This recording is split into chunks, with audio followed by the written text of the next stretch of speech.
चलो जी शुरू करते हैं। तो लास्ट क्लास में हमने ब्लैक बॉडी में के बारे में कुछ पढ़ा था, एमिसिविटी के बारे में पढ़ा था। अच्छा, एमिसिविटी क्या थी? It is the ratio of, कौन कौन सी टर्म्स की थी हमने, बताओ जरा। ये कैपिटल ई क्या होता है? ये क्या चीज है? ये सामने दिख रहा है, capital E of practical body. What is this? Total emissivity.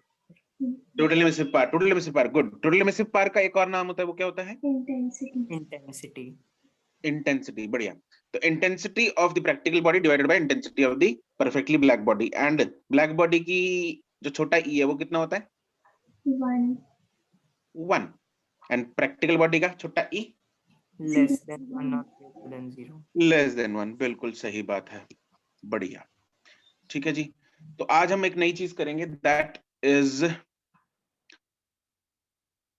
कि भाई अगर बॉडी को हमने किसी एक टेम्परेचर पे हीट करके रखा हुआ है, तो वो एनर्जी जो कोई भी बॉडी किसी भी टेम्परेचर पे which is above the perfect 0 kelvin, है ना, तो उसके ऊपर कोई भी बॉडी है तो वो एमिशन करेगी या नहीं करेगी? यस बिल्कुल करेगी। और वो एमिशन कैसे करेगी? कौन सी वेवलेंथ की एमिशन करेगी, है ना, कौन सी वेवलेंथ के कॉरेस्पॉन्डिंग सबसे ज्यादा एमिशन करेगी, उन सब चीजों के बारे में आज चर्चा करने वाले हैं। ठीक है जी। तो हेडिंग बना लो फटाफट से, that is distribution of energy. इसमें हम दो लॉज भी करेंगे, दैट इज वीन्स लॉ या Wien's displacement law and Stefan's law. तो आज हम ये करेंगे, राइट। तो सबसे पहले हेडिंग बनाएंगे डिस्ट्रीब्यूशन ऑफ एनर्जी।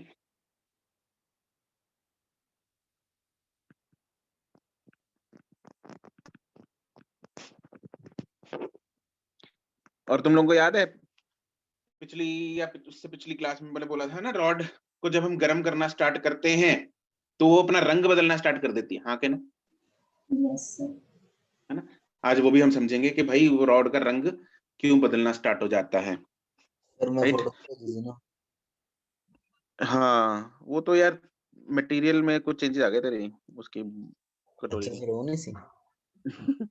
वो तो परमानेंट कलर चेंज हो गया ना। Distribution of the energy in दी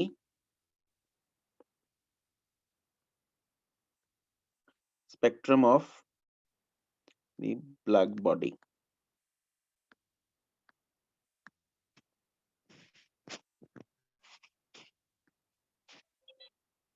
बड़ी इंटरेस्टिंग चीज है।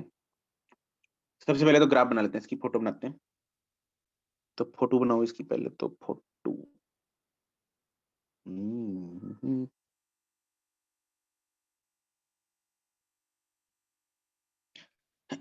इस तरफ है ई लेमडा। ई लेमडा याद है? याद आया? अपना दोस्त है, कौन होता है ई लेमडा? जो टोटल एमिसिव पावर के बाद आया। अच्छा उसका नाम क्या था? सही याद नहीं, देख के बता देती हूँ। देख के बताओ। स्पेशल एमिसिव पावर है स्पेक्ट्रल, नॉट स्पेशल। स्पेशल नहीं है, स्पेक्ट्रल।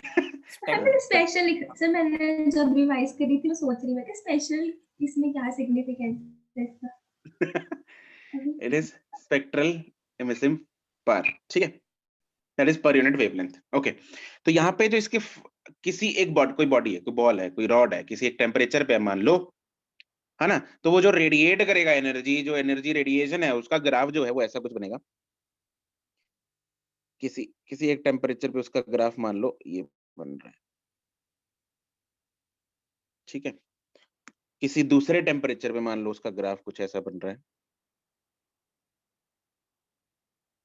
किसी तीसरे टेम्परेचर पे मान लो उसका ग्राफ कुछ ऐसा बन रहा है।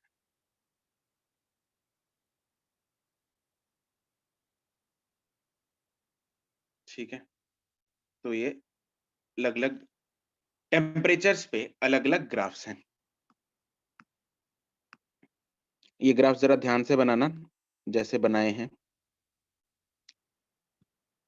नकल करते वक्त अकल लगाना।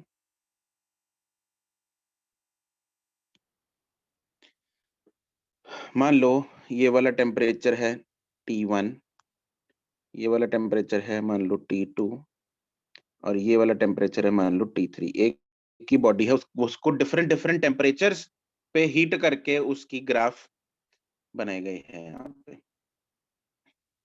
ठीक है। This is lambda M1 this is lambda m2, this is lambda m3. अब इस ग्राफ का मतलब क्या है? क्या है ये चीज? क्या है ये ग्राफ? क्या बताता है ये ग्राफ? ये ग्राफ हमें ये बताएगा. अच्छा, can you tell me what is the area under E lambda lambda graph? Area. So Total total emissive emissive power. power. Right, it is total emissive power. E lambda और lambda, ये देखो यही चीज है ना. It is integration of E lambda D lambda. Integrate कर देंगे, area आ जाता है. अरे हाँ के ना. Yes, sir. और ये इंटीग्रेशन हमें क्या बता रही है? इंटीग्रेशन हमें बता रही है टोटल एमिसिव पावर. ठीक है, तो इस ग्राफ का एरिया जो है वो हमें क्या बताएगा? टोटल एमिसिव पावर बताएगा. ठीक है, तो जैसे जैसे मैं टेम्परेचर हीट करता हूँ, सॉरी बॉडी हीट करता हूँ, टेम्परेचर बढ़ाता हूँ, तो इंटेंसिटी जो रेडिएटेड इंटेंसिटी है वो बढ़नी चाहिए, कम होनी चाहिए? बढ़नी चाहिए. पढ़नी चाहिए. ऑब्वियसली बढ़नी चाहिए रे. तो मतलब एरिया बढ़ना चाहिए, कम होना चाहिए? बढ़ना चाहिए. बढ़ना चाहिए. ठीक है, क्या होना चाहिए? बढ़ना चाहिए. राइट. तो जैसे जैसे मैं बॉडी का टेम्परेचर बढ़ाता रहूंगा, वैसे वैसे टोटल एरिया जो है ग्राफ के अंदर वो बढ़ता रहेगा. राइट. एंड यहाँ पे देखने से हमें किसका एरिया सबसे ज्यादा लग रहा है?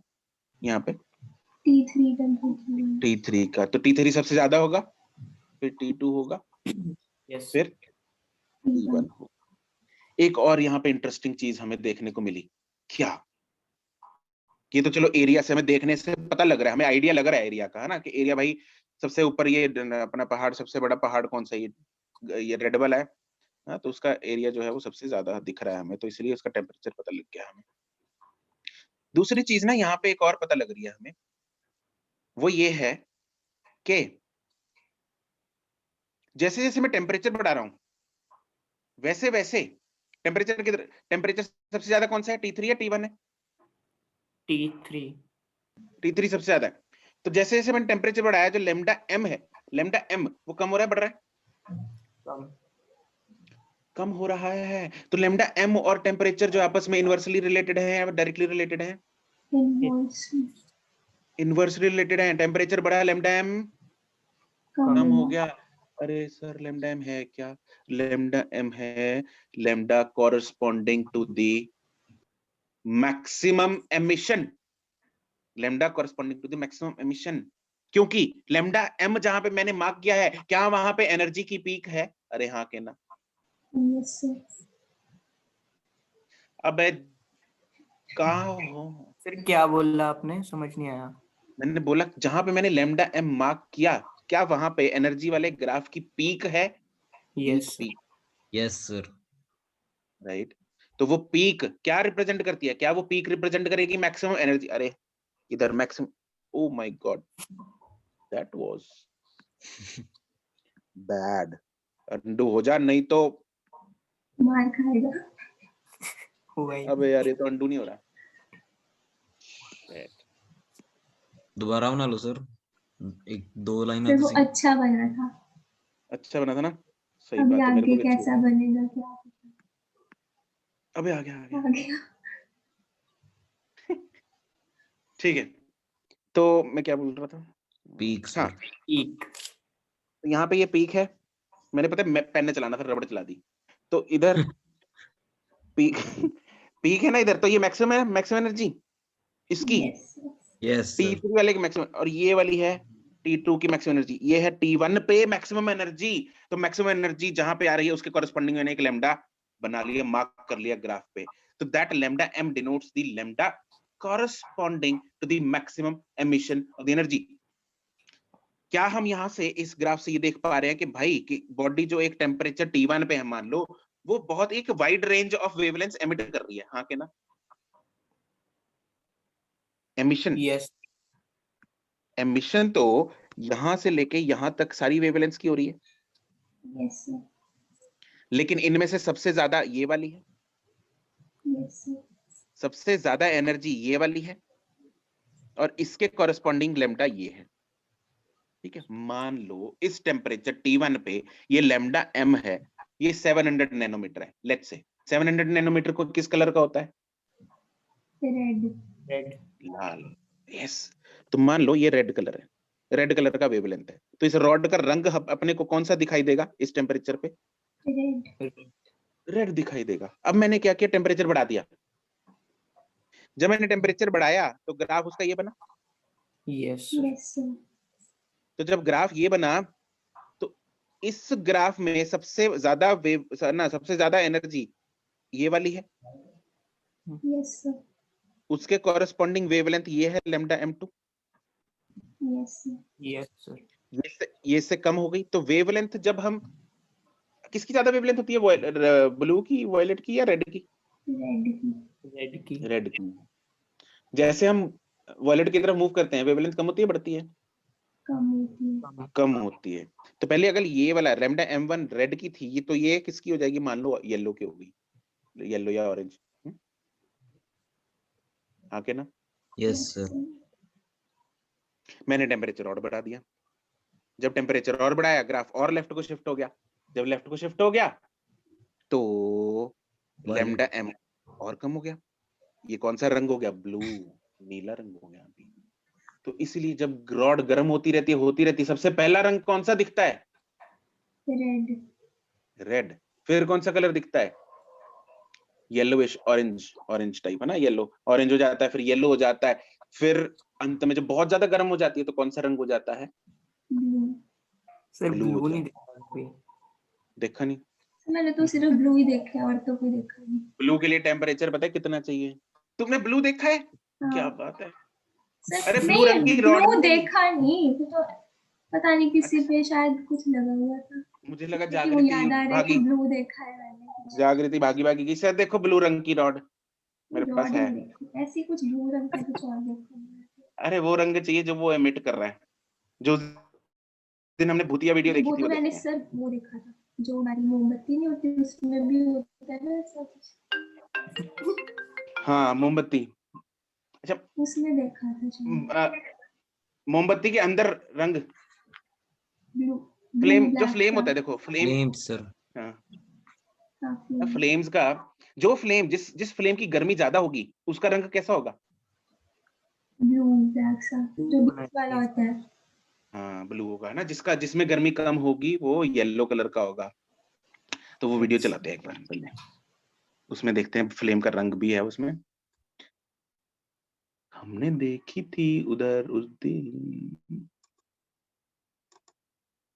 वो नीतीश है पता है उधर उसमें वीडियो में, सबूत। पहले तो दूसरा बंदा है फिर कैसे? बाद में नीतीश है। किधर है भाई? चेक।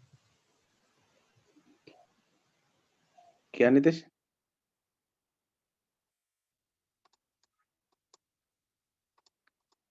क्या कह रहे हो वर्मा जी? कुछ नहीं सर, मैं कह रहा था चेक करते हैं।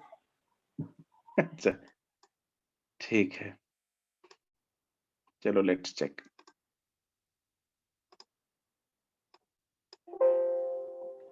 Hot solids emit a continuous spectrum of photons called a black body spectrum.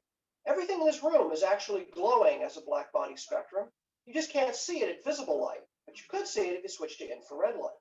This is black body radiation, but it's been shifted to... left side में नॉर्मल, जैसे हम नेकेड आई से देखते हैं वो है, लाइट बंद कर दी है रूम की तो इसलिए कुछ नहीं दिखाई दे रहा, ठीक है। राइट साइड में जो स्क्रीन पे दिख रहा है that is being sensed by the IR sensors, infrared sensors के साथ वो दिख रहा है, ठीक है। तो इधर ये भूत दिख रहा है। the infrared. If I हाँ want to भाई, look ਸਰ ਤੁਸੀਂ ਸਰ ਜਿਵੇਂ ਹਾਈ ਟੈਂਪਰੇਚਰ ਨਾਲ ਬਲੂ ਕਲਰ ਦਿਖਣਾ ਚਾਹੀਦਾ ਨਾ, ਬਲੂ ਸ਼ੇਡ ਵਾਲਾ, ਤੇ ਸਰ ਇੱਥੇ ਬੰਦਾ ਤਾਂ orange ਦਿਖ ਰਿਹਾ ਤੇ ਦੀਵਾਰਾਂ ਬਲੂ नहीं ਦਿਖ नहीं ਰਹੀ। नहीं नहीं, वो चीज नहीं है, वो चीज नहीं है। ये IR सेंसर्स वैसे नहीं है, ये भी तुम आगे चलने दो, रॉड वाला वो अलग है, ओके वो एमिशन है। ये IR सेंसर्स जो सेंस करते हैं वो अलग चीज है। जो हम बोल रहे हैं कि ब्लू दिखना चाहिए, रेड दिखना चाहिए, वो विजिबल लाइट में दिखना चाहिए, वैसे IR सेंसर्स में नहीं, ठीक है सर। ठीक है। विजिबल में दिखेगा यहाँ पे रॉड, वो सेंसर। IR सेंसर की तो अलग कलर कोडिंग होती है, वो अलग चीज है। at this invisible light, I would have to heat the rod up. To do that, visible side में देखना,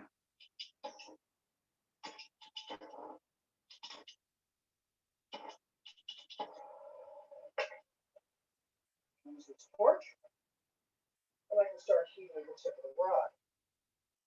ये देखो विजिबल में अभी यहाँ पे अंधेरा है ना बिल्कुल, लेकिन हमें सिर्फ फ्लेम दिख रही है। फ्लेम कौन से कलर की है? ब्लू कलर की फ्लेम है ना। ब्लू कलर की फ्लेम मतलब काफी हाई टेम्परेचर पे। जो अपनी कैंडल फ्लेम होती है वो कौन से कलर की होती है? ब्लू और येलो। सारे कलर होते हैं सर, अंदर से बार बार चेंज होते रहते हैं। सर ब्लू ही ਹੁੰਦਾ बाहर- वैसे सर जिਵੇਂ ब्लू कहाँ होती है भाई? पिघलਦੀ अबे कौन से ब्लू कहाँ से होती है यार? येलो होती है ज्यादा तो। येलो ही होती है सर ज्यादा, तो अंदर बिल्कुल हाँ, जो सबसे अंदर। गर्म पार्ट हैं होता सर? है। ब्लैक अंदर सबसे गर्म पार्ट होता है ना। हाँ जी। अच्छा हाँ जी सर येलो ਹੁੰਦੀ है अंदर येलो नहीं होता, सबसे बाहर सबसे गर्म पार्ट होता है उसका। बाहर जो है कम टेम्परेचर होता है, इतनी गर्म नहीं होगा, हाथ नहीं चलता उससे। इसके आगे हाथ रख के देखो जरा, इस फ्लेम के आगे, फिर पता लगेगा। ये वही है, ये उनके पास भी होता है, ज्वेलर्स के पास, ये वाला। Yes sir. This will take a couple of minutes. It will slowly get nice. जागृति रॉड दिख रही है अभी? रॉड का है सर, जो दिखी हल्की सी दिख रही है। ये अभी ब्लैक थोड़ी से नहीं, थोड़ी देखती मुझे- हाँ, हाँ। ये इसकी लाइट की वजह से दिखने लग गई ना, इसकी फ्लेम की लाइट की वजह से Yes, दिख रही है sir. खरी तो। अभी लेकिन वो खुद कोई लाइट एमिट नहीं कर रही रॉड, देखना अभी एमिट करना स्टार्ट कर देगी वो, जैसे जैसे इसका टेम्परेचर स्टार्ट हो जाएगा बढ़ना। The metal here should be getting warmer and warmer. You don't see anything in visible light, but in thermal infrared, it's already started lighting up. Now we'll start seeing a little curious red glow begin on the rod.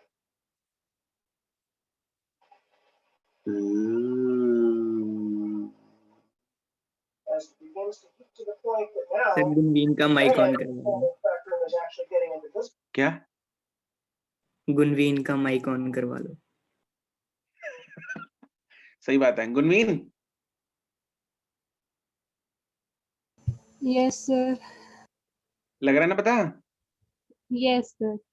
हाँ, जरा आप वो पंखे अपने थोड़ा पीछे से background music देना अपने कूलिंग पैड का जो लैपटॉप वाला है।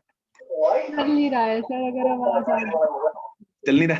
अच्छा, ठीक है। Red. Pretty soon it will get hot enough to glow orange. Orange होगी ना, अभी देखो पहले रेड थी अभी ऑरेंज हो गई। It is Yellow you see is just some gas. Pattern shift हो रहा है। But pretty soon it's glowing a really bright. अभी येलो हो गई red.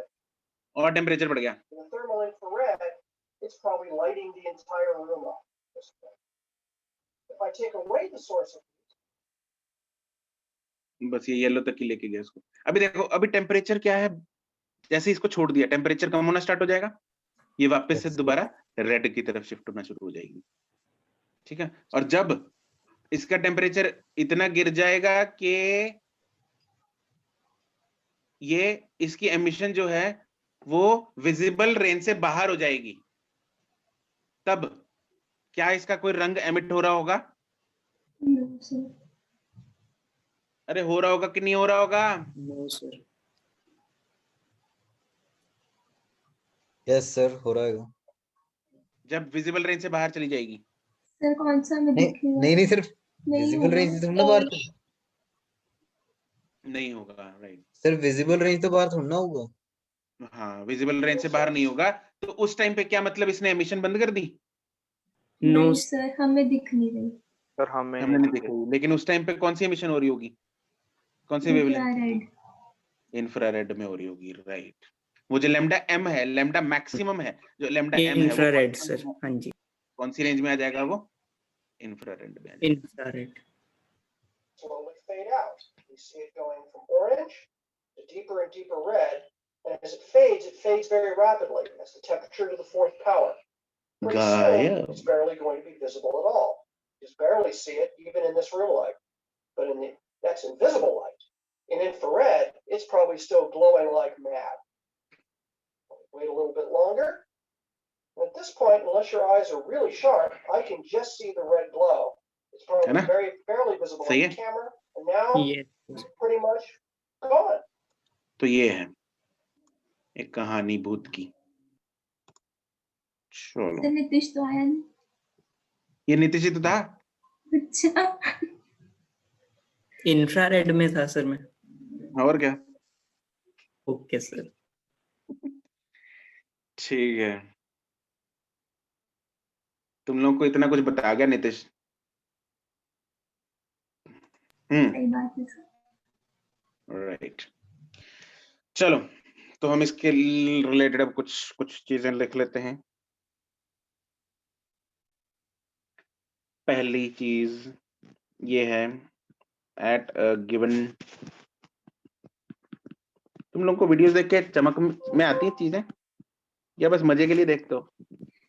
पहले तो आती मजा है आता सर, है, समझ चमक आता है। नमस्ते। क्या कह रहा है नितिश? पहले सर मजा आता है, फिर चमक जाता है। अच्छा, ठीक है, राइट।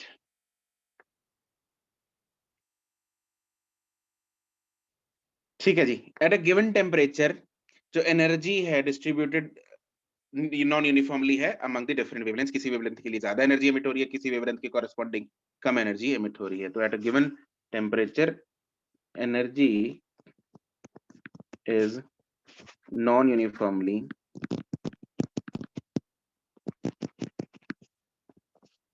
distributed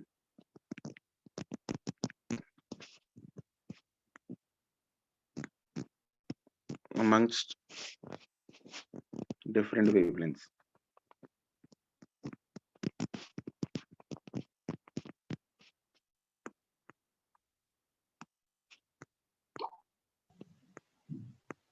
सर जो वीडियो के स्टार्टिंग में बोल्ट्जमैन लिखा हुआ था, वो बोल्ट्जमैन कांस्टेंट वाला था?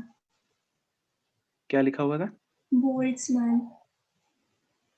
तो मैंने देखा उसके नहीं, लिए ध्यान नहीं दिया मैंने ध्यान नहीं दिया। फिर आता है वीन्स डिस्प्लेसमेंट लॉ या वीन्स law.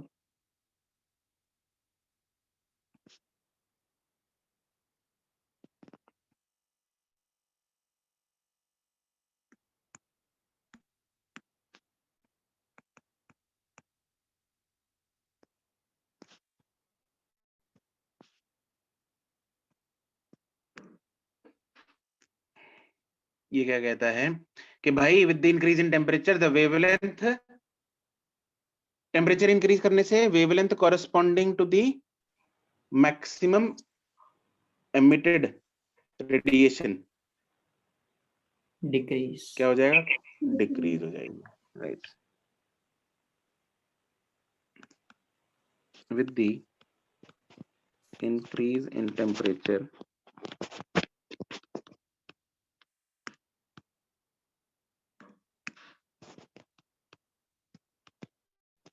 of the body, the wavelength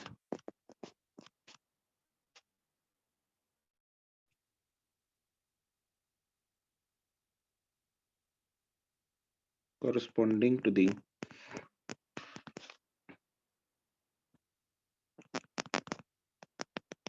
maximum emission of energy decreases.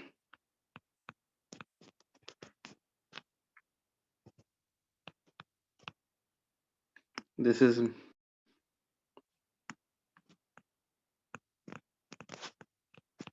lambda m as per the following relation.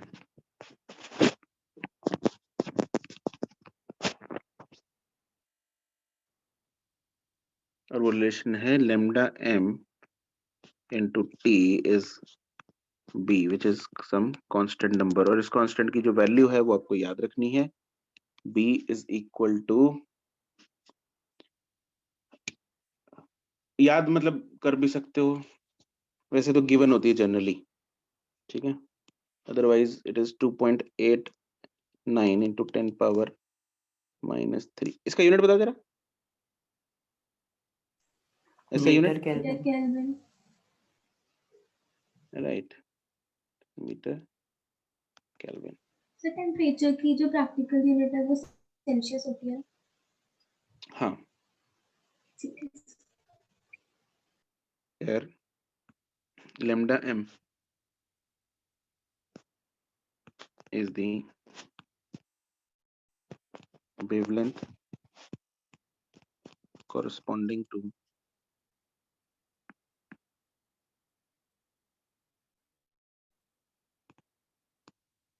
corresponding to the maximum emission.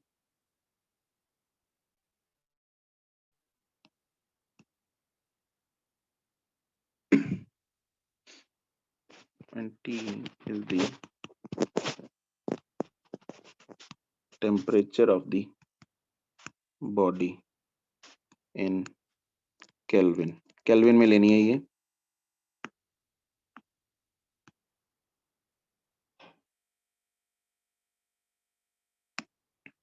Example लिख सकते हैं हम.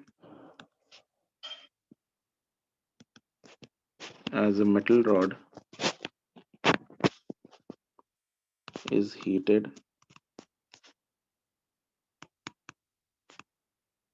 the temperature of the rod increases and the color emitted by the rod changes from. सबसे पहले क्या होता है? Red, फिर येलोइश, ऑरेंज. हाँ, फिर ऑरेंज हो गया, फिर येलो हो गया, सारे कलर. एंड देन जो हमने देखे वो लिख लो. Okay sir.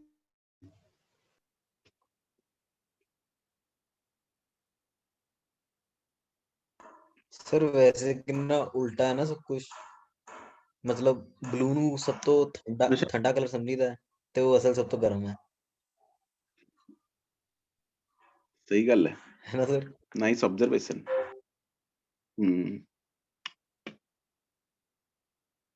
You are right.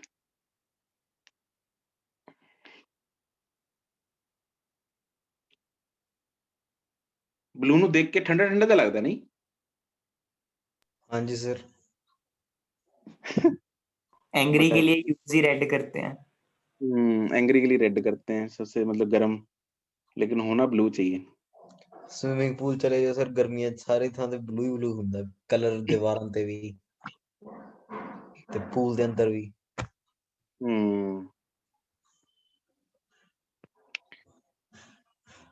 ठीक है. एरिया क्या बताता है इस ग्राफ का? Total emission.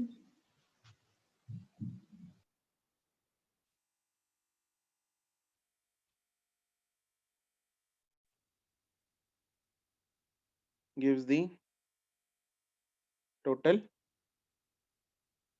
emissive power या फिर total intensity of the radiations.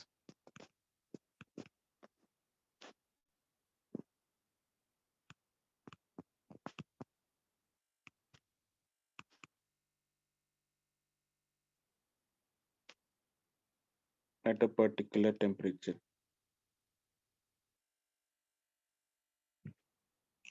और ये जो टोटल इंटेंसिटी है ना, या एरिया बोल लो, ये 4th power of the absolute temperature के साथ वेरी करती है बॉडी की. This area that is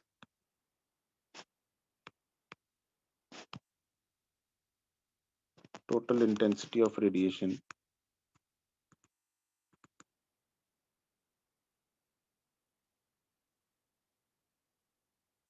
varies directly with the 4th power of the absolute temperature of the body. इस लॉ को स्टीफन्स लॉ बोलते हैं.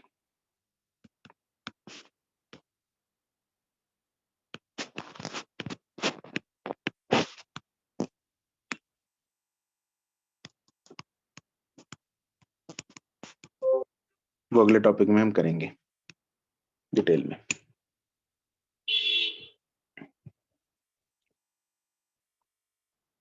ठीक है जी.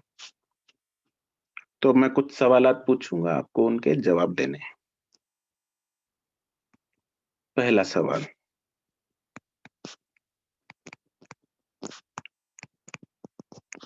A black body at 200 Kelvin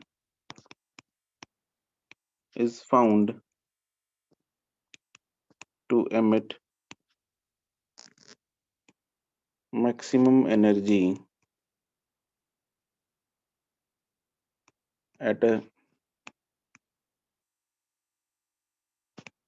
wavelength of 14 micrometer. Find the wavelength corresponding to the maximum energy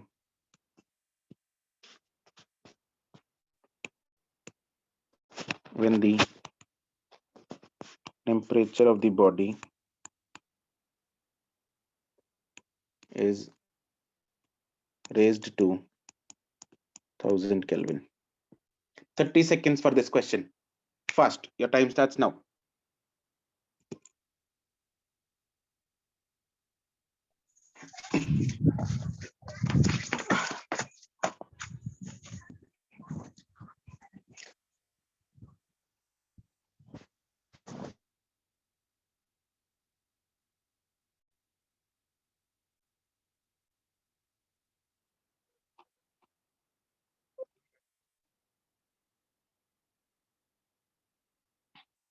पंद्रह second रह गए भाई.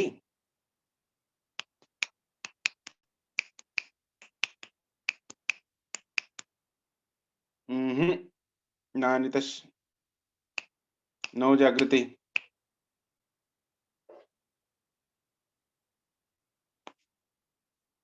अब तो टाइमर लगाएंगे. टाइमर.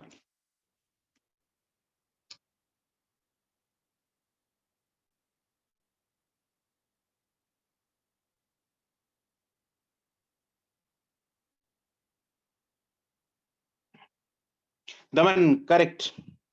दमन took 30 more seconds. 1 मिनट में आंसर आया दमन का.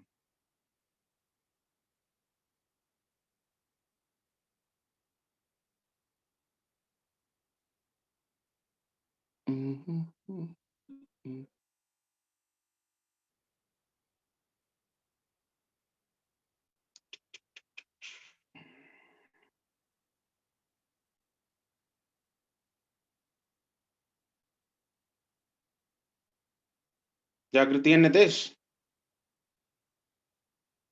Retried.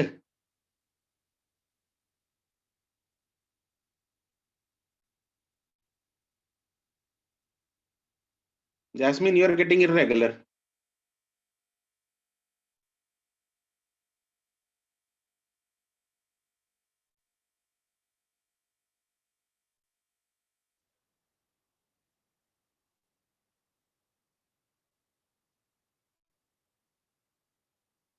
बुड्ढा दल में पेपर कब है?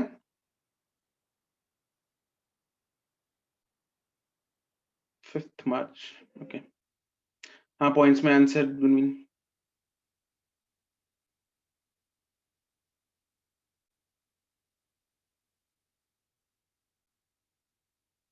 अच्छा, कौन सी गेम?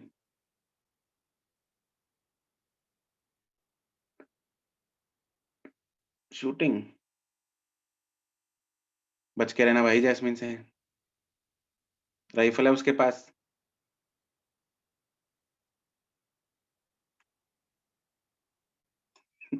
गुनविन गलत आंसर. सर मैंने आपको दोबारा भेजा था तो वो भी शायद गलत ही होगा, मुझे लग रहा है वो. तुम्हारा सही आंसर सही है. गुड है. सही है सर. चलो जी, बहुत टाइम हो गया. देखो पर सर टेम्परेचर 800 नहीं लेंगे हम. अंशिका करेक्ट है. मतलब जो क्यों? उसने अच्छा नहीं. हाँ ठीक है ठीक है. हाँ, अंशिका करेक्ट है. अरे कौन सा लॉ यूज होगा इसमें? Wings displacement. राइट, इसमें होगा use Wien's law. lambda m into t is constant. अपने को दूसरा lambda फाइंड करना है. therefore lambda m2 upon lambda m1 is equal to t1 upon t2. तो लेमडा m2 कितना आ गया, लेमडा m1 कितना है 14 माइक्रोमीटर इंटू t1 कितना है 200 अपॉन t2 कितना है 1000, तो 2.8 माइक्रोमीटर आंसर। खत्म कहानी। इतना काहे घूम रहे थे तुम लोग। अगला सवाल, ड्रॉ दी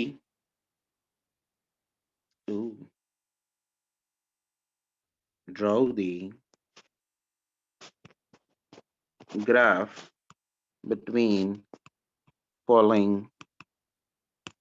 quantities। पहली lambda m versus t, दूसरी mu m versus t। lambda and mu m पता है, lambda m is lambda corresponding to maximum,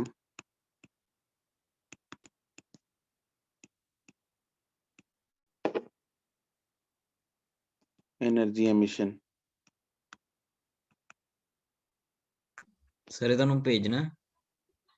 बिल्कुल, शेप्स बतानी है। Okay sir. यही दो केसेस ने सर? बिल्कुल।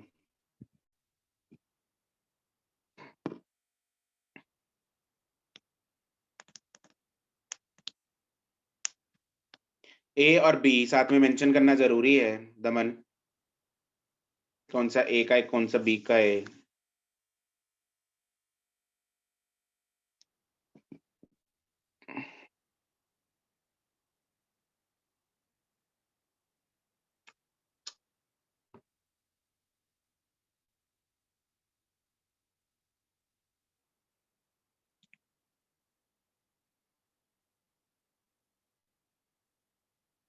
जागृति करेक्ट, जागृति का आंसर है 45 सेकेंड्स।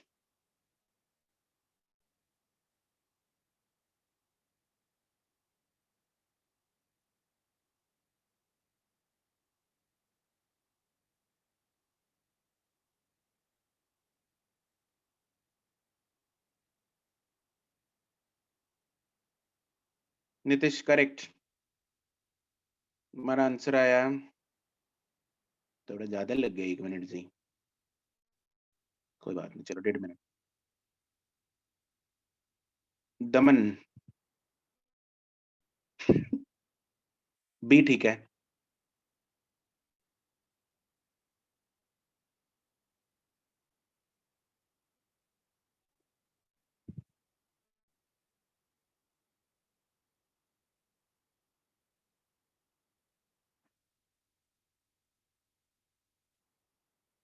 अधिज्योत, दिव्यज्योत,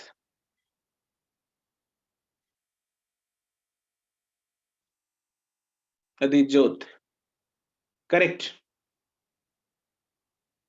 times up.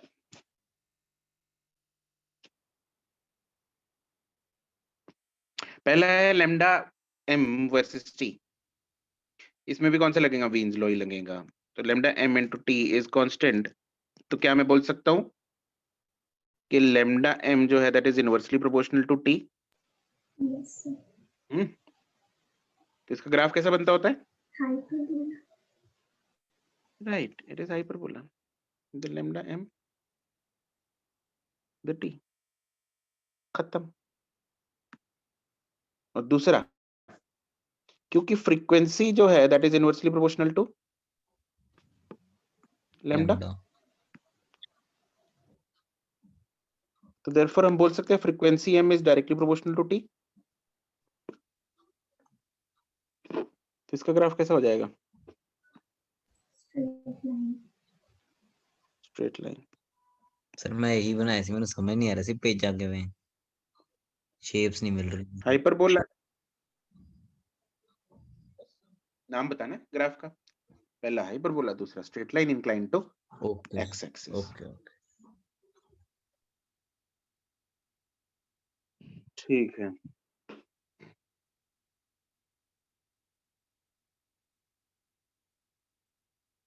अगला सवाल, एक बढ़िया सा सवाल। A body is at temperature of 2880 Kelvin. The energy of radiation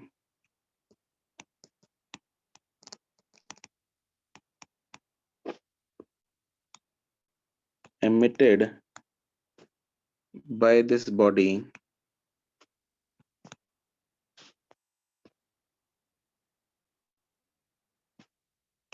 with wavelength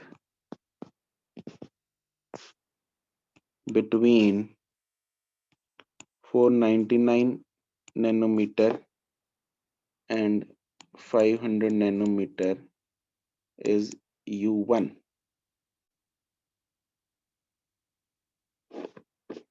And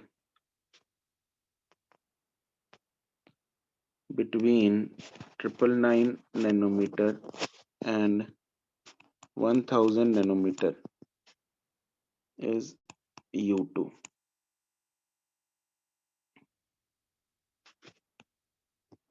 Which of the following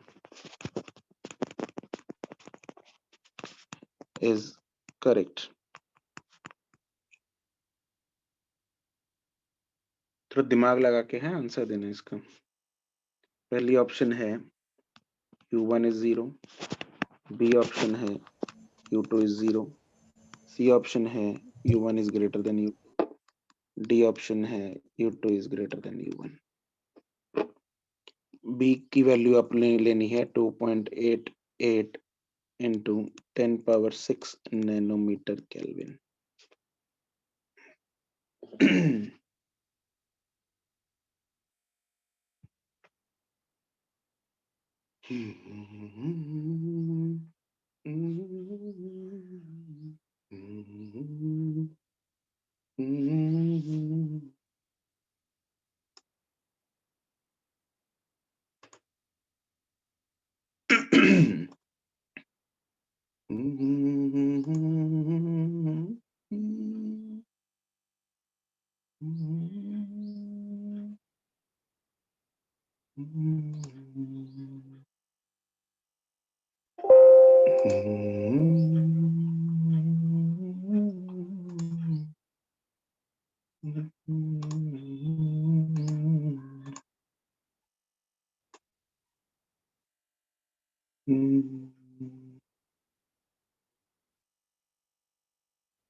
किसी को चमक रहा है बढ़ेंगे कैसे इस क्वेश्चन में?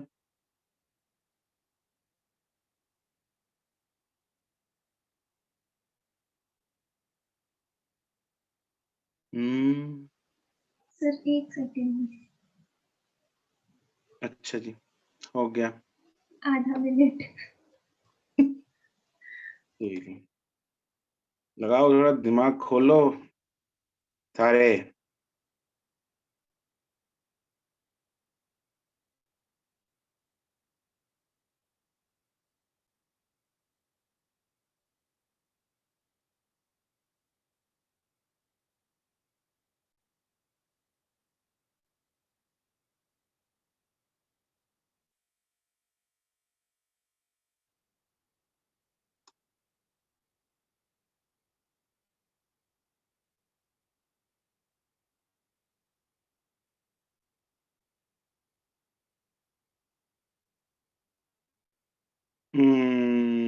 नितिश, अफसोस, गलत जवाब। आप गिरते हैं नीचे 10,000 पे। गुनवीन, सही जवाब। आप जीतते हैं 320।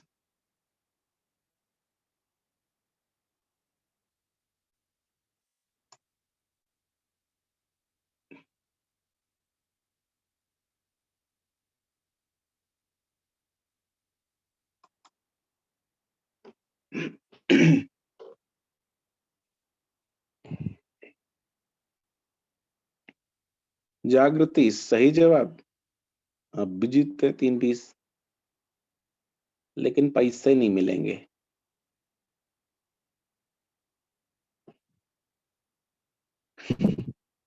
दमन सही जवाब।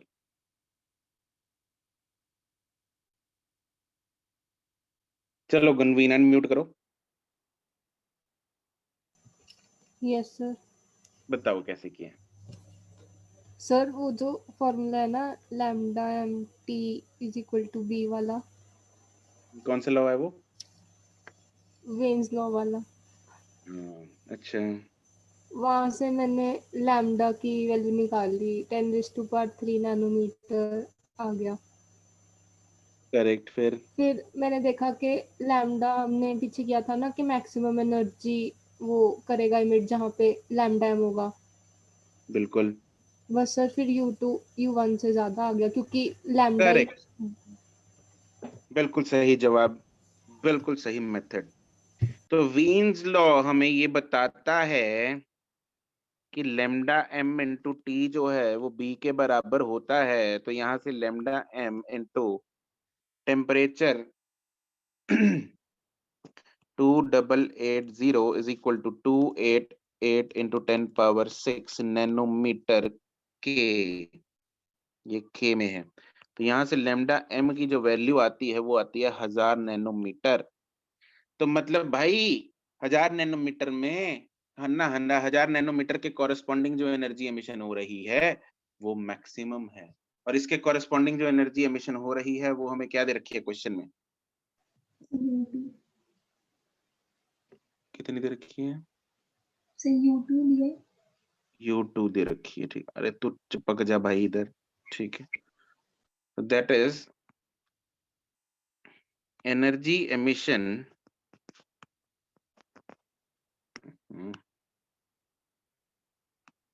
एनर्जी रेडिएटेड, चलो energy emission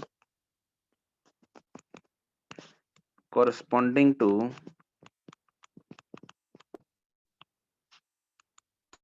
1000 nanometer is maximum, therefore U2 is greater than U1। अरे भाई क्यों? क्योंकि U2 मैक्सिमम है, बाकी और भी कुछ होता तो इससे कम होता, ठीक है। अरे चमक गया। Yes, sir. जागृति क्या हुआ तुम्हें, बीमार हो क्या? Yes sir. नहीं सर, क्यों? दर्द कहता है यस सर।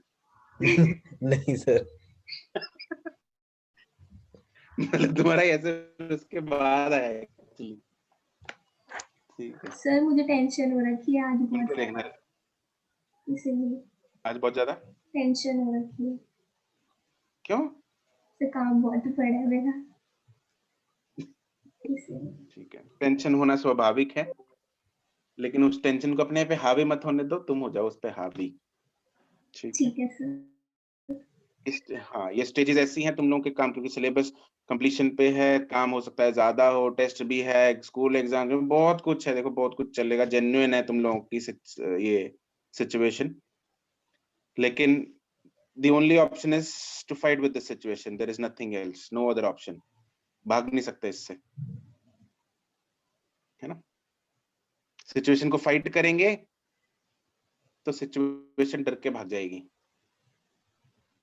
उससे डरेंगे तो सिचुएशन और डरेगी, ठीक है। डर का प्रिंसिपल, सिंपल प्रिंसिपल यही होता है डर का, फियर ऐसे ही काम करता है, ठीक है। जिस चीज से हमें डर लगता है अगर उससे और डरेंगे तो हम और पीछे हो जाएंगे उससे, और दब जाएंगे। अगर उसको खुद डराएंगे तो हम आगे निकल जाएंगे, वी कैन ओवरकम दैट। खतरों के खिलाड़ी, ऐसे ही है। माउंटेन ड्यू पियो और चक दो फट्टे, ठीक है। बड़े आगे। Yes sir. क्या हो गया? कुछ नहीं सर, वो माउंटेन ड्यू वाला अच्छा था। डर के आगे जी। जी, सही बात। ये तो सही लाइन बोली उन्होंने, लेकिन माउंटेन ड्यू पीने से कुछ नहीं होता, तुम लोग वैसे अपना डर के आगे जीत ढूंढो। चलो जी, अगला लॉ करेंगे हम, दैट इज स्टीफन्स लॉ। कौन सा लॉ? Stephen's law. क्या अभी हमने किया ये? यस यस क्या कहता है ये स्टीफन्स लॉ? क्या क्या क्या होता है? क्या किसके प्रोपोर्शनल होता है? क्या होता है? Directly proportional to T to the power 4। Right, E directly proportional to T power 4। बिल्कुल सही बात है। ई क्या होता है उधर? एनर्जी। यस यस शाबाश मेरे जवानों, शाबाश। कुछ तो और लिखाया था आपने। Total intensity of radiation. बिल्कुल। क्या होता है? इंटेंसिटी। आर्मी पे एक सीरीज बनी है अभी, मैं ना कल उसका पहले ही एपिसोड देखा। वो क्या था? वो जीत की जिद, नहीं, हाँ, जीत की जिद। ठीक है, मतलब ट्रेनिंग देखी है तुम लोगों ने आर्मी की? क्या होती है, मतलब क्या, मतलब सीधा मुंह पे ना, मतलब वो 30 सेकंड से बेचारा, मतलब 1 घंटा भाग के आया, 30 सेकंड लेट हो गया, निकाल दिया उसको। 30 सेकंड प्रिसीजन, मेहनत, और मतलब परवाह नहीं करते, चलो भागो। तो आप लोगों को अपने को ऐसे तैयार करना है कि यू गाइस आर परफेक्ट, मतलब you are able to handle any situation. ठीक है, मतलब तुम लोगों का ये होना चाहिए खुद पे कि हाँ यार, अबे ये क्या चीज है, ये तो मैं कर लूंगा। अबे पढ़ना ही तो है, पढ़ लेंगे। मतलब तुम लोग को अपनी इस उम्र में अभी पढ़ना ही तो है, बस, और कुछ नहीं करना। बड़े हो जाओगे ना, फिर बातें याद आएंगी ये। अभी तो तुम लोग रहोगा सर सबसे काम मुश्किल तो यही है, पढ़ना। है ना? कितने कितने को लग रहा है ये कि सबसे काम मुश्किल पढ़ना है? किस किस को लगता है? सर लगता तो था। सर पढ़ना थोड़ा सर, ਜਿਹੜਾ ਪੜਿਆ ਉਹਨੂੰ ਯਾਦ ਰੱਖਣਾ ਸਭ ਤੋਂ ਔਖਾ ਹੈ। वही, मतलब चलो इक्वल, भावना मैं समझ धर्म भावना समझो, मतलब वो एक ही चीज में आ गए। गुनवीन को लगता है सबसे पढ़ना सबसे ज्यादा मुश्किल काम है इस दुनिया में। नीतीश को भी लगता है। यू वोंट बिलीव, मतलब तुम लोग बाद में रियलाइज करोगे यार, पढ़ना सबसे आसान था। मतलब अभी तुम लोगों को सिर्फ पढ़ना है, बाद में तुम लोगों को बहुत कुछ करना होगा, बहुत कुछ लाइफ में करना है। तो अभी तो सिर्फ एक टास्क है, बाद में बहुत टास्क होंगे। जस्ट इमेजिन, तुम्हारे सामने एक पेशेंट लेटा है, मरने वाला है, मतलब he is on his death bed, और उसकी जान किसने बचानी है? तुमने। भगवान ने। मतलब भगवान ने तुम लोगों को असाइन किया हुआ है उसकी जान हाँ बचाने जी के लिए। सर, हमने ठीक है, बचानी है सर। हाँ, ठीक है, अल्टीमेटली भगवान ने बचानी, लेकिन उस टाइम पे काम कौन कर रहा है उस पे? तुम लोग, यू डॉक्टर्स। आप लोगों ने उस पे काम करना है, उसको उसको बचाना है। मतलब just imagine the tensed situation at that time. और अब देखो, तुमने, तुम्हारे आगे कोई टेंशन है, और वो सिचुएशन देखो। सर वैसे नीट वाले दिन भी इतनी टेंशन ही होगी।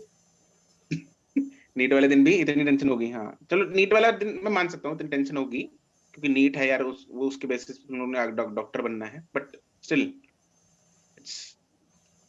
वो उसके आगे, वो जब टेंशन तुम लोग फेस करोगे ना एक दिन, आज से चाहे 5 साल बाद तुम्हारी डिग्री अगर हो रही है, उसके बाद 2 साल, 3 साल, 5 साल बाद, जब तुम लोग इस सिचुएशन पे इतने इतने लेवल पे पहुंच जाओगे कि तुम लोग ऑपरेट कर पाओ किसी बंदे को, तो उस टाइम पे जो सिचुएशन होगी तुम्हारे सामने, that is really tough.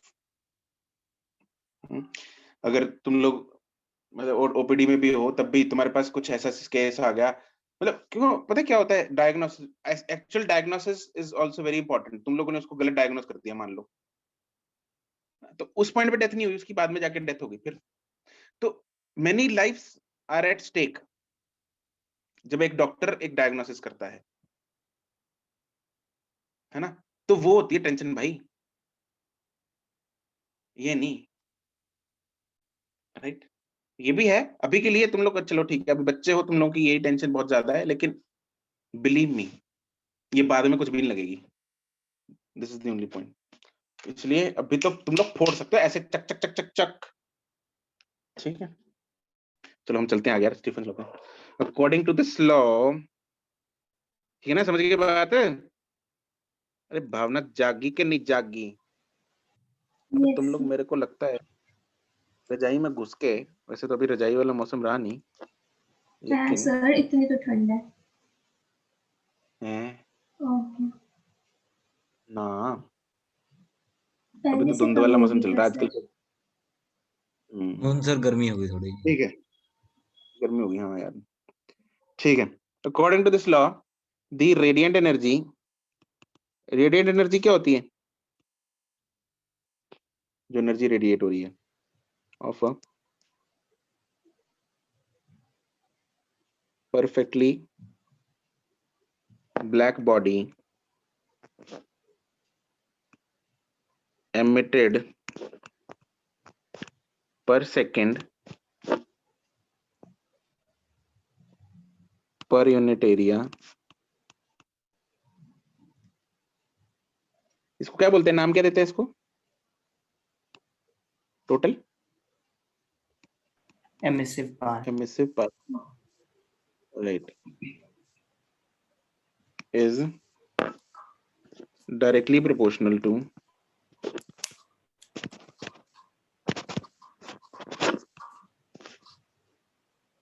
the fourth power of its absolute temperature, that is E directly proportional to T power 4। और यहां से प्रोपोर्शनलिटी हट के एक कांस्टेंट आता है जिसको हम स्टीफन्स कांस्टेंट बोलते हैं, जिसका सिंबल होता है सिग्मा। और ये फॉर्मूला अति इंपॉर्टेंट है, वेरी इंपॉर्टेंट। ये फॉर्मूला है किसके लिए? ब्लैक बॉडी के लिए। किसके लिए? Black body. इधर सिग्मा की वैल्यू याद कर लो,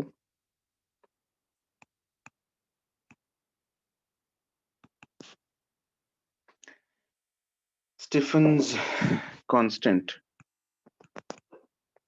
इसकी वैल्यू याद करनी आसान है क्योंकि सीरीज में 5 6 7 8 5.67 into 10 power minus 8 इन SI यूनिट। ऐसे यूनिट बताओ जरा इसका, फटाफट फटाफट से यूनिट बता दो मेरे को सिग्मा का। ई का यूनिट क्या है? सर केल्विन, नहीं नहीं नहीं, का unit ml square t minus 2 by Kelvin. Unit E is what? What पर मीटर स्क्वायर। जूल्स भी तो लगा सकते हैं। हाँ लगा सकते हैं, जूल पर सेकंड पर मीटर स्क्वायर ऐसे बोल दो, चलो कोई बात नहीं। वॉट पर मीटर स्क्वायर हो गया, और उधर से केल्विन उठ के आएगा, केल्विन पावर -4। ठीक है, चलो प्रैक्टिकल बॉडी के लिए क्या बन जाएगा? प्रैक्टिकल बॉडी में एक छोटा ई आ जाता है, एमिसिविटी कंपेयर करने के लिए ना। फॉर प्रैक्टिकल बॉडी इसका फॉर्मूला जो मॉडिफाई होकर ये बन जाएगा E सिग्मा T पावर 4। ये फॉर्मूला खा जाओ,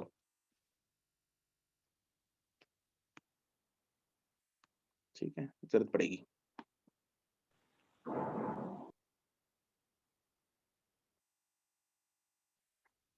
ये है फॉर प्रैक्टिकल बॉडी।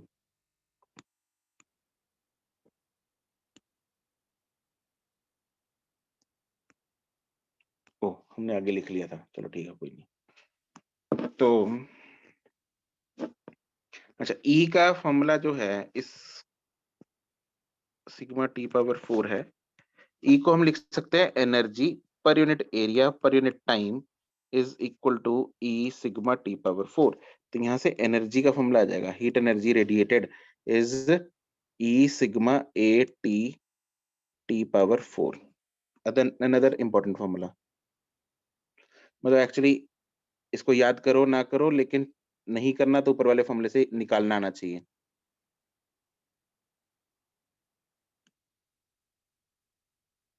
कुछ क्वेश्चंस में ना आपको साथ में सराउंडिंग का टेम्परेचर दिया होगा। अगर ऐसा है तो उस केस में क्या करना है, ये फॉर्मूला मॉडिफाई होके बन जाएगा if the temperature of the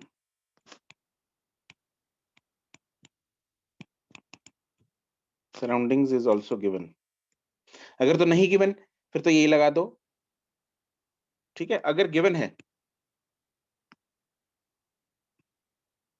तो फॉर्मूला मॉडिफाई होके बन जाएगा, देन ई का फॉर्मूला हो जाएगा ई sigma T power 4 minus T not power 4।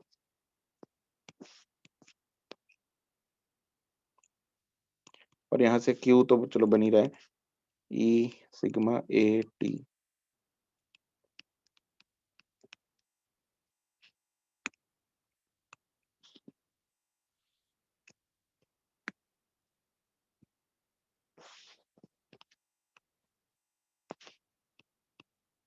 ये हमें तभी यूज करना है अगर temperature of the surrounding is given.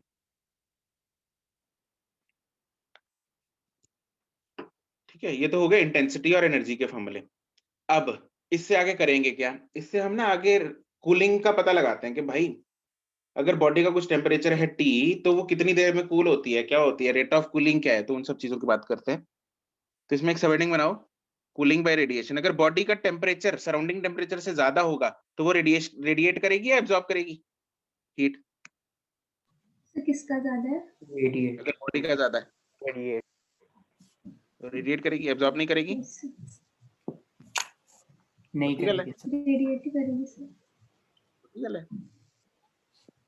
Sir heat तो हाई टेम्परेचर से लो पे जाएगी ना। अच्छा, मतलब टेम्परेचर एब्जॉर्ब नहीं हो रहा होगा, है ना? सॉरी, टेम्परेचर नहीं, हीट एब्जॉर्ब नहीं कर रही होगी वो। भाई कंडक्शन की बात नहीं हो रही, इधर रेडिएशन की बात हो रही है। सर एब्जॉर्ब करके रेडिएट करती है। तो दोनों काम करेगी। Reverse theory of heat exchange का पहला ही पॉइंट क्या था? एक बॉडी चाहे उसका टेम्परेचर ज्यादा है चाहे कम है, एमिशन एंड एब्जॉर्प्शन दोनों साइमल्टेनियस चलते हैं कि नहीं चलते? Yes sir. यस हम सर। लोग रिवाइज नहीं कर रहे ना बिल्कुल भी, काम इतना पड़ा है सर, रिवाइज कहाँ से करें, है ना? सर किया पता था जब चीज, रिवाइज तो जो चीज क्लास में पढ़ ली हमने उसको अगर घर पे एक बार खुद से रिवाइज नहीं ना करते तो चीज वो दिमाग में रजिस्टर नहीं होती यस और वो भूल जाती है, और फिर बाद में उतना टाइम दुगना टाइम दोबारा फिर लगता है उसको पढ़ने में। अगर पढ़ लोगे तो सही रहोगे, नहीं पढ़ोगे तो फिर फायदा कुछ नहीं है ना।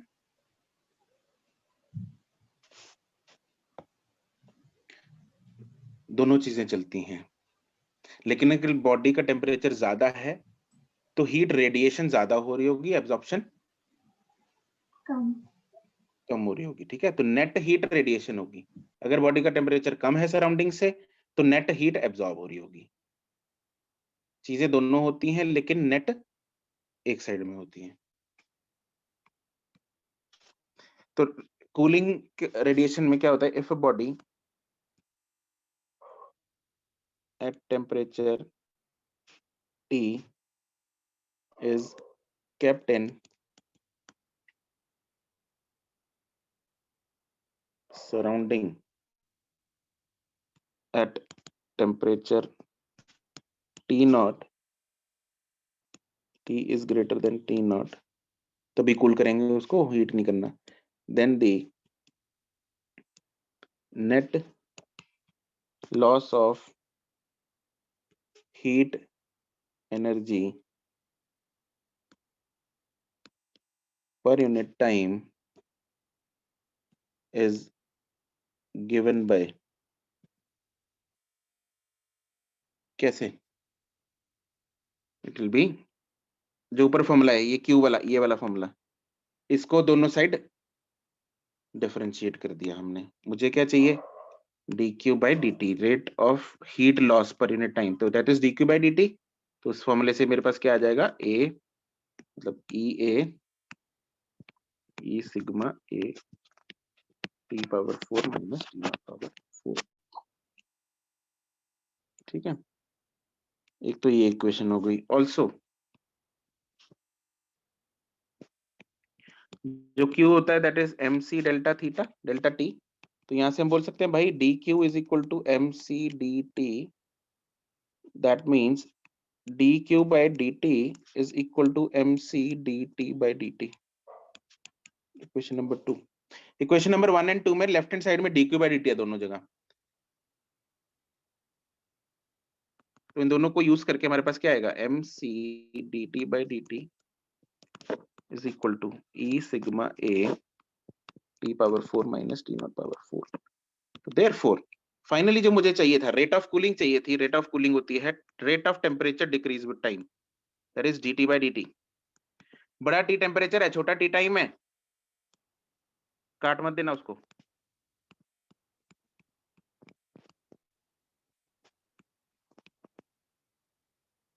ठीक है, this is rate of cooling, यहाँ पे T इज टेम्परेचर, छोटा T इज टाइम,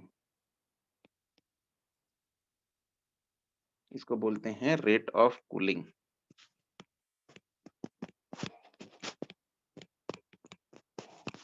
और rate of loss of temperature.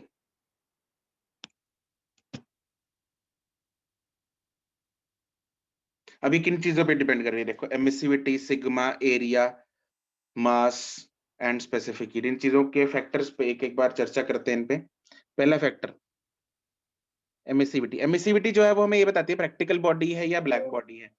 Black body ज्यादा रेडिएट करेगी या प्रैक्टिकल बॉडी? फटाफट आंसर बताते जाओ इसका। ब्लैक बॉडी ज्यादा रेडिएट, क्योंकि एमिसिविटी ब्लैक बॉडी की ज्यादा होती है, प्रैक्टिकल बॉडी की ज्यादा होती है ब्लैक बॉडी की। DT by DT जो है that is directly proportional to E, that is more the emissivity, faster is the cooling।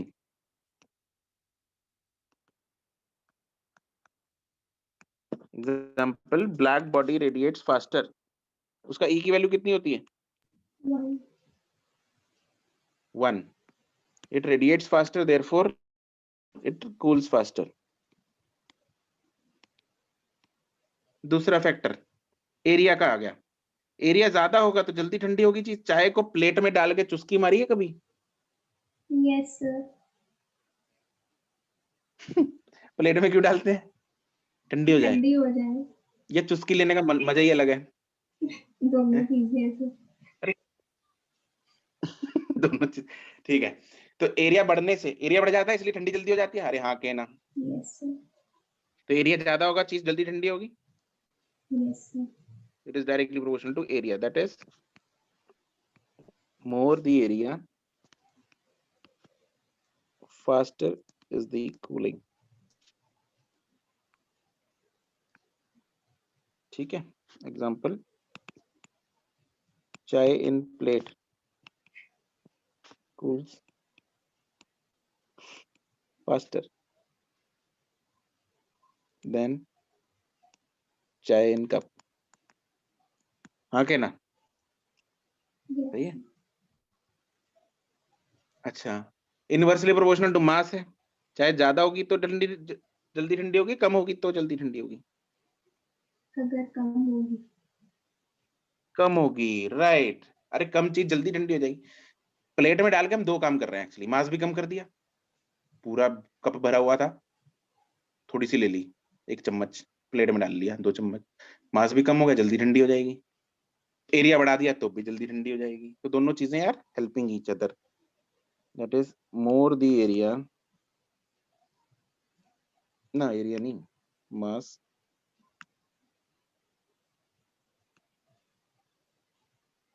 Slower is the cooling. Nitish चाय नहीं पीता क्या? पीता हूँ सर, कभी कभी, बहुत कम।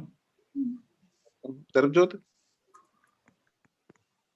नहीं सर, मैं नहीं पीता। पीता नहीं? अच्छा। सर मैं ऐसे मत समझना कि मैं पीती हूँ, वो तो मुझे एक बार शौक था तो मैंने पी लिया था। अरे चाय पीना गुनाह नहीं है कोई। सर पर मुझे अच्छी नहीं तो लगती। सर नुकसान भी कितने हैं इसके? मेरे को हाँ, हमने पंजाबी मेरे को में बहुत अच्छी चैप्टर लगती था है। सर। सर 9th में एक चैप्टर था पंजाबी में, पंजाबी में क्या? आदता। हाँ क्या जी? आदता आदता सर चाय आदता, में अच्छा। वो होता है ना एक केमिकल सा पता नहीं थाइनिन नाम का होता है हाँ इसमें। हाँ और मेरे पापा ਨੂੰ ਬੜੀ ਪਸੰਦ ਆ, ਉਹ ਤਾਂ ਦਿਨ ਚ ਪਤਾ ਨਹੀਂ 10-10 ਕੱਪ ਪੀ ਜਾਂਦੇ ਨੇ। अच्छा, ਹਾਂਜੀ देखो सर। मेनू भी बहुत पसंद है, लेकिन ठीक है, मैं 2 बार दिन में या कभी 1 बार। सर नहीं बड़े सर, लोगों दो को दो सबको तो अच्छी बहुत लगती घट बड़े है लोगों को, हाँ, बड़े लोगों को लगती है, ठीक है, सही बात। तुम भी लोग बड़े डॉक्टर बन जाओगे ना, चाय अपने पीने लग जाओगे। सर या असल तो कॉफी। एनर्जी ज्यादा देती है। एक्चुअली कैफीन होती है ना चाय या कॉफी में ना, तो वो थोड़ा एक्टिव रखती है, मतलब जगा के रखती है। आजकल के खैर यूथ में तो ट्रेंड कॉफी का है ज्यादा। ठीक है। More the specific heat capacity, slower is the cooling। और टेम्परेचर डिफरेंस है, लास्ट टर्म टेम्परेचर डिफरेंस है। टी टेम्परेचर ऑफ बॉडी है, T not temperature of surrounding है। अच्छा बताओ जरा, टेम्परेचर डिफरेंस अगर ज्यादा, चाय सर्दियों में ठंडी जल्दी होगी या गर्मियों में जल्दी ठंडी होगी? गर्मी में गर्मी में, राइट, बिल्कुल, बहुत सही बात है। नहीं सर सर्दी में होगी। तुम्हारी चाय स्पेशल होती है ना, मतलब हमारी गर्मी में जल्दी ठंडी हो जाती है, सर्दी में बहुत टाइम लेती है ठंडी होने में। बिल्कुल सही नहीं सर बात। सर्दी में जल्दी हो जाती है। Temperature difference between the body and surroundings.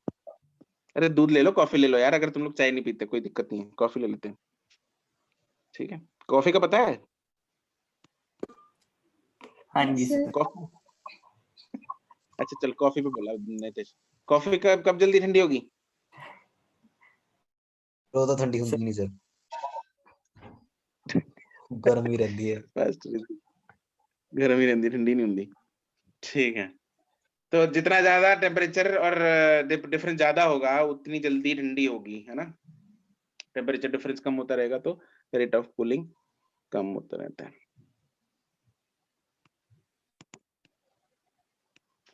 चाय या coffee gets cooled faster in winters than in summers। कुछ भी ले लो यार, सब्जी ले लो यार, तुम लोग सब्जी गर्म कर देते हो, ठंड सर्दी में तो फटाफट ठंडी हो जाती है वो। ठंडी होगी यार, ठंडी होगी यार, खाने में मजा नहीं आ रहा, दोबारा गर्म करके लाओ उसको। ठीक है जी, अरे चमक गया, सवाल करें कुछ? यस सर ठीक है, ठीक है वर्मा जी, करो फटाफट। दरजोत हाँ जी सर, फॉर्म आ गया, फॉर्म चाहिए ना, बस फटाफट कर दी। ट्राई करेंगे sir.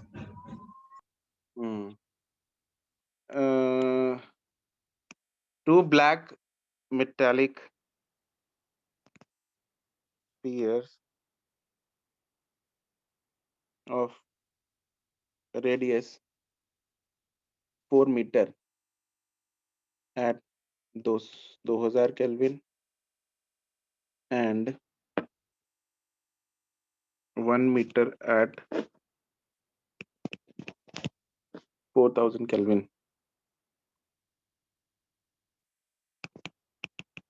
Find the ratio of the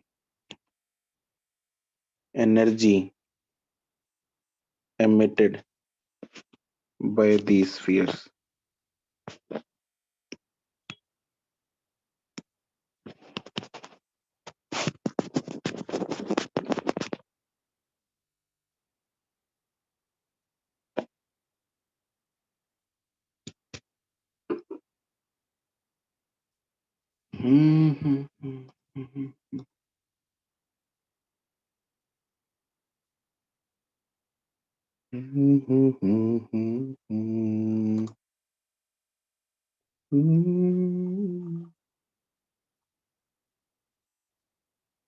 Gunvin correct.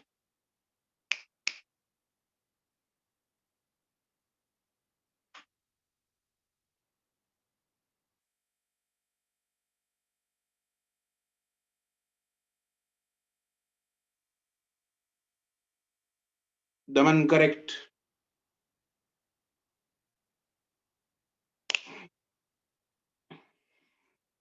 दरजोत correct.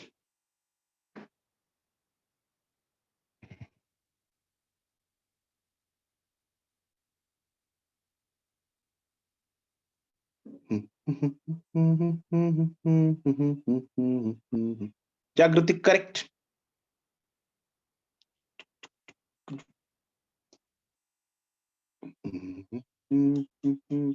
Verma ji.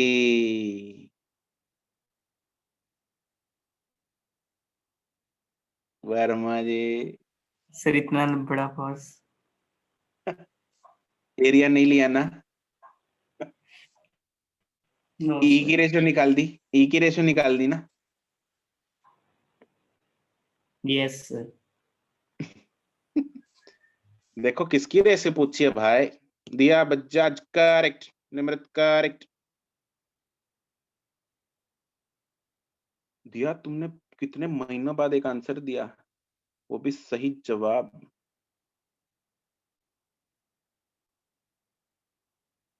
I mean कितने हफ्तों बाद. तरुण करेक्ट.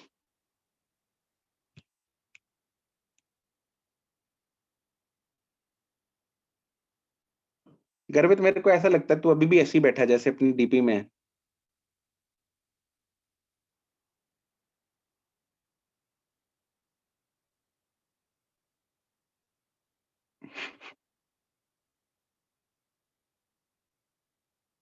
चलो देखो इधर रेशियो किसकी पूछी है इसने. एनर्जी. क्यू की पूछी. एनर्जी की पूछी है राइट. क्यू की ना कि ई की. क्यू का formula E sigma A T T rest पर 4. दो बॉडीज हैं जिनका रेडियस में अंतर है लेकिन इसमें अंतर नहीं है. ई में सिग्मा में टाइम में. टेम्परेचर और रेडियस में अंतर है तो हम बोल सकते हैं भाई Q is directly proportional to area and temperature power 4. ठीक है. तो एरिया जो है वो डायरेक्टली प्रोपोर्शनल टू होता है आर स्क्वायर रेडियस का स्क्वायर.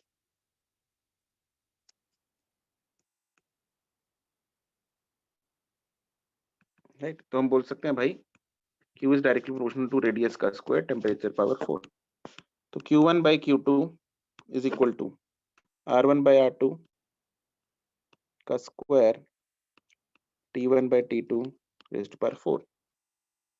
बस वैल्यूज पुट कर दो.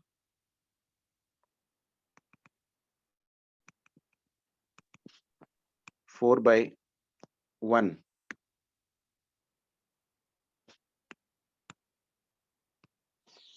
फोर बाय वन का स्क्वायर हो जाएगा. अरे यार मिट जा.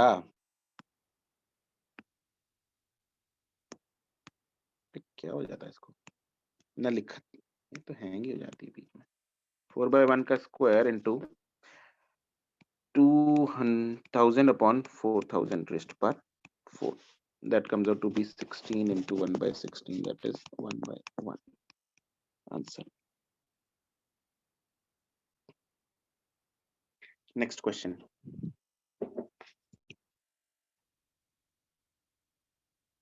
अगला लेक्चर किसका है. केमिस्ट्री. केमिस्ट्री. कोई बात नहीं. टाइम हो गया है लेकिन हम थोड़ा एक्सटेंड करेंगे इसको. तुम लोगों ने रिकॉर्डिंग देखनी, रिकॉर्डिंग देख लेना. Anyone now wants to leave a rectangular surface of area 8 centimeter by 4 centimeter of a black body at temperature of 127 degrees Celsius emits the energy at rate of E per second. If length and breadth of the plate are reduced to half the initial values and temperature is raised to 327 degrees Celsius. Find the new rate of emission. You can write the question afterwards.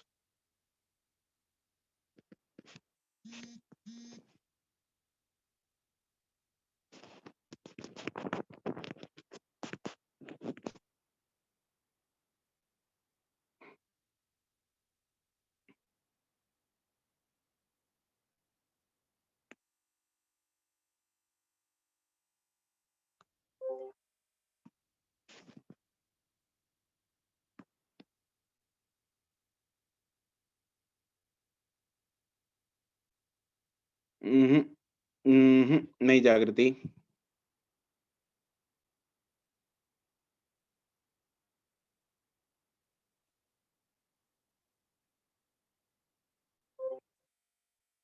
नहीं गुनवीन।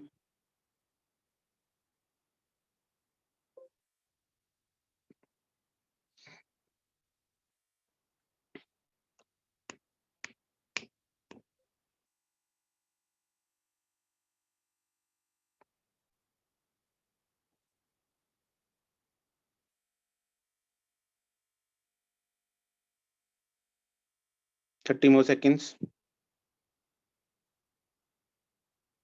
किसमें अंतर आ रहा है? इसमें भी area और temperature में अंतर है।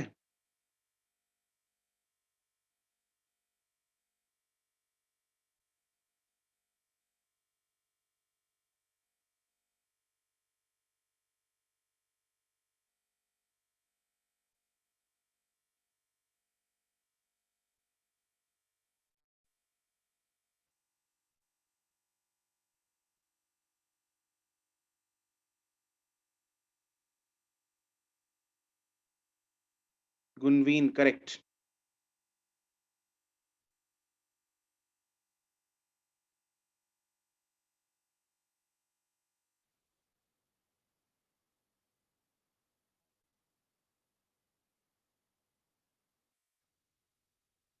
दिया करेक्ट। जागृति करेक्ट।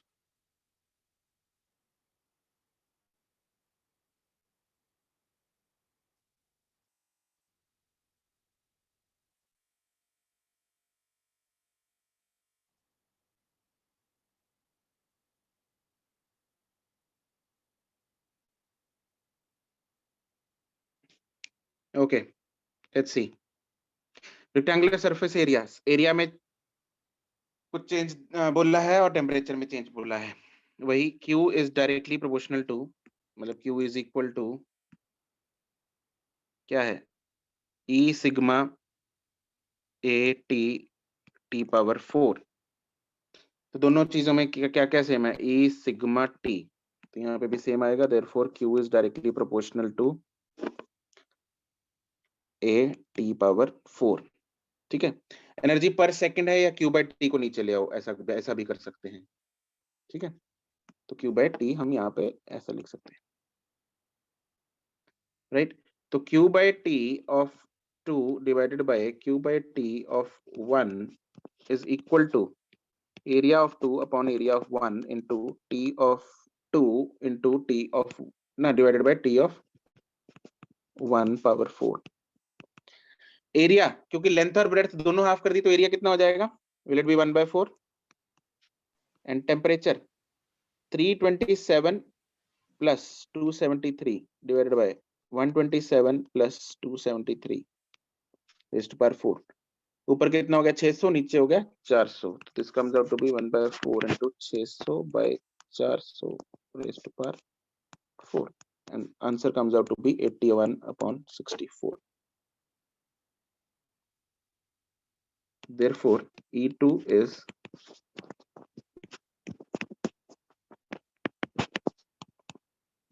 आंसर। ठीक है, अगला क्वेश्चन।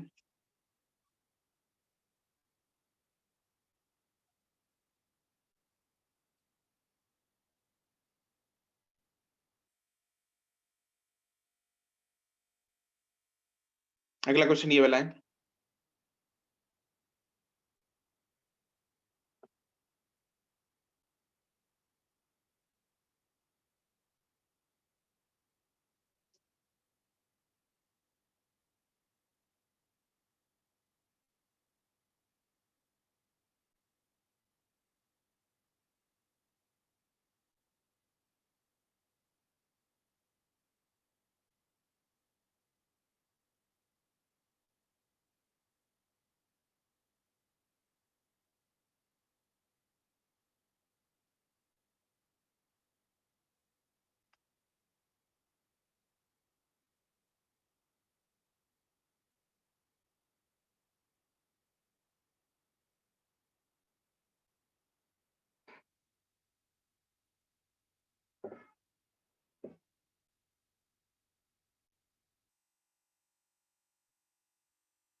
गुनवीन करेक्ट,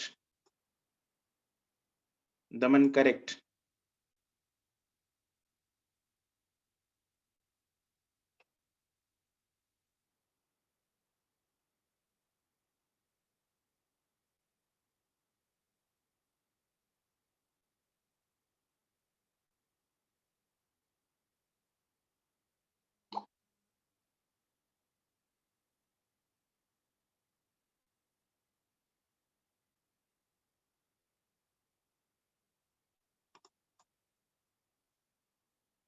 नितिश एंड जागृति करेक्ट,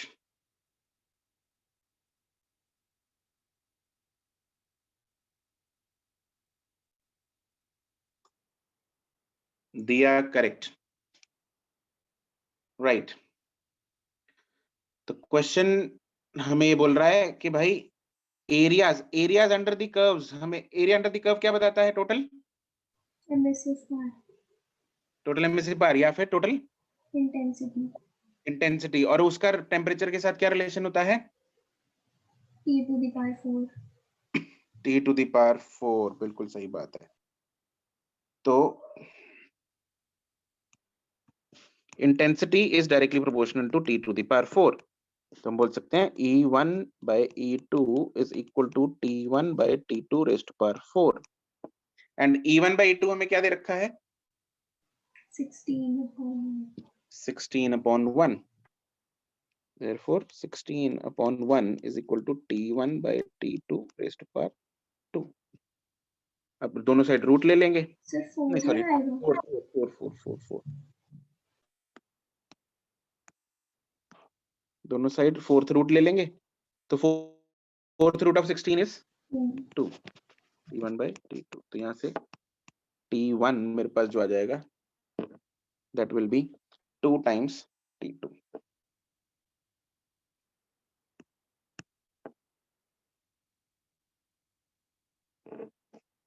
इसको क्या हो जाता है? T1 is 2 times T2, that is 2 into T1 कितना था? 2000, that comes out to be 4000 Kelvin answer. ठीक है, लास्ट क्वेश्चन उसकी स्टेटमेंट नोट कर लो, दैट इज आपका होमवर्क। एम्स लेवल क्वेश्चन है, बढ़िया सा क्वेश्चन है, इसको टिकाई से करना solve. The sphere and a cube of same material and same volume are heated to same temperature and then allowed to cool in same surroundings। सब कुछ ही सेम है। Find the ratio of the amounts of heat radiations by them.